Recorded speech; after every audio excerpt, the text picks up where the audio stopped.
চমৎকার কিছু পিঠে, সেই পিঠেটাই এবার আপনাদের উপহার দিতে চাই। পৌষের এই মাসে পিঠা অনুষ্ঠানে যদি পিঠারই নাচ না থাকে তাহলে কেমন হবে? তাই এবারে গানের কথা হচ্ছে ভাপা পিঠারে। মঞ্চে আসছে নন্দিত।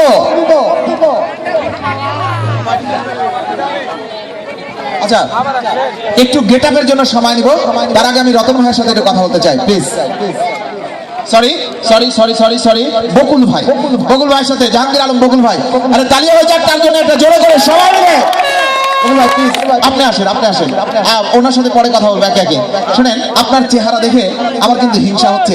এত সুন্দর চেহারা যদি আল্লাহ আমাকে দিত অনেক খুশি হতাম। আপনাদের এলাকার মানুষ, শোনার জন্য তালি হবে না? একটা সবাই মিলে তালি হবে না? আচ্ছা, এখানে আমি তার সাথে একটু কথা বলতে চাই। আপনার অনুষ্ঠানটি কেমন লাগছে? খুব সুন্দর, থ্যাংক ইউ ভেরি মাচ। আচ্ছা, আমি তাকে একটা প্রশ্ন করব, আপনারা প্রশ্নের উত্তরগুলো দেবেন না, উনি প্রশ্নের উত্তর দেবেন। বিয়ে করেছেন? ইনশাআল্লাহ। বাচ্চা কাচ্চা কয়টা? দুটা। ভাবি কি এখানে আছেন? না, এখানে নাই। এ ভাই, এ কিন্তু হিংসুক মানুষ, ভাবি বাড়ি থেকে নিজে নিজে অনুষ্ঠান দেখতে আসছে, তাই না? আরে যাই হোক, প্রশ্নটা হচ্ছে এই। আচ্ছা প্লিজ প্লিজ প্লিজ, আচ্ছা ভাই, আপনি তো অনেক বড় দায়িত্ব পালন করছেন গ্রামের। তো আজকে এই অনুষ্ঠান করতে পেরে অবশ্যই ভালো লাগছে, কিন্তু আমার না একটা কথা জানতে খুব ইচ্ছা করছে, প্লিজ। সেটা হচ্ছে বিবাহিত জীবনের প্রথম দিন বাসর রাত হয় না? আচ্ছা ভাই, আপনি যে সুন্দর মানুষ, বিবাহিত প্রথম রাত অর্থাৎ বাসর রাতে ভাবিকে কি দিয়ে বরণ করেছিলেন? আমার একটা প্রশ্ন রয়েছে ওনার কাছে, জানতে চান না? কি দিয়ে প্রশ্ন? কি দিয়ে? গোলাপ ফুল। ভাই, উনি মনে হচ্ছে একটু শোনেন, আমাদের এলাকার মানুষরা প্রশ্ন করলে বলে কি, আমি আংটি দিয়েছি, আমি চেন দিয়েছি, উনি ফুল দিয়েছেন, শ্রেষ্ঠ উপহার। আরেকটা প্রশ্ন আছে, ভাবি আপনাকে প্রথম দেখে কি বলে সম্বোধন করেছিল? হাসি দিয়ে। আপনারা কি মানলেন? আচ্ছা, একটা কথা আমার বলার দরকার আছে। হাসি এবং ফুল, এই দুটি হচ্ছে চমৎকার জিনিস, যা কিনা আমরা করি না কখনো ভুল। তবে এই হাসির মাঝে ভাইয়ের একটি হাসি দেখতে চাই। আমরা সবাই মিলে ভাইয়ের একটা নাচ দেখবো, রাজি আছেন না? সবাই মিলে রাজি আছেন? ওকে। আচ্ছা, নাচ হবে না, এটা কাজ তো হতে পারে।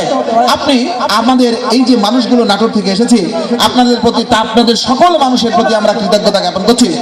আমি একটা কথা বলতে চাই, বারবার ফিরে আসুক এই পৌষ মেলা এবং সুন্দর পরিবেশ আপনারা তৈরি করুন, এবং দীর্ঘদিন যাবত আপনারা এই অনুষ্ঠান করছেন, এই জন্য আপনাদেরকে আমি প্রথমেই ধন্যবাদ জ্ঞাপন করেছি।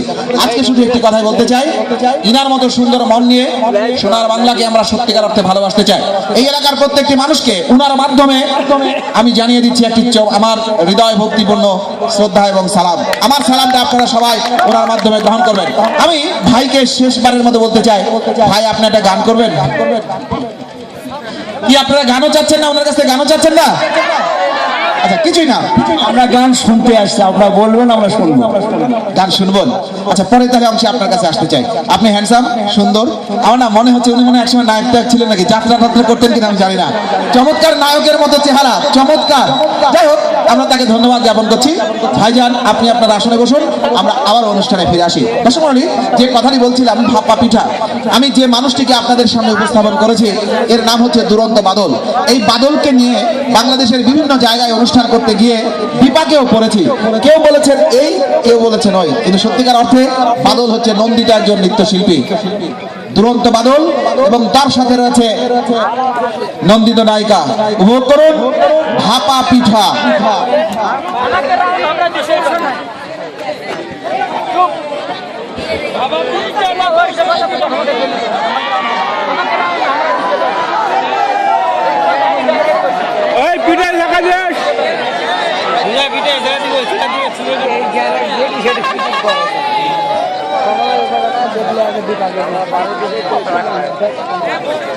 বাবা পিঠা রে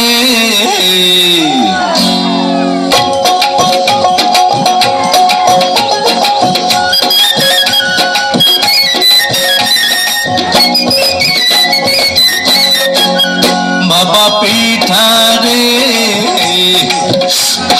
তোরে খাইতে গিয়া আমার মুখটা সইলা গেছে রে। ওরে গুড়ের পিঠা খাইতে গিয়া মরিচ পিঠা খাইয়া কেচকি কলে পইড়াই আমার জান্ডা বসে যায় রে।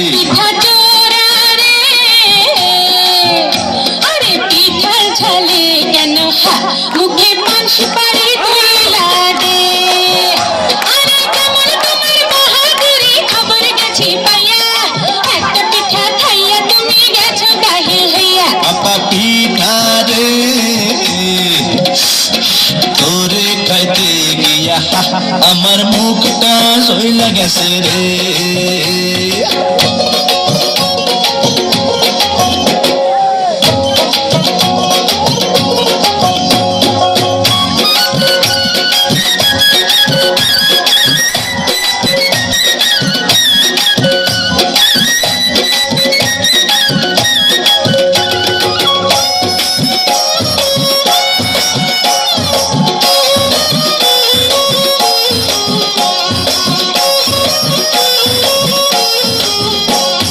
তোমার গরম হাতের ছোঁয়া পাইছি নরম পিঠা,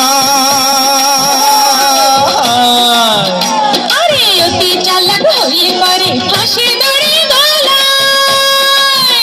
ওরে ফাঁসির দড়ি আমার গলায় ফুলের মালা, ও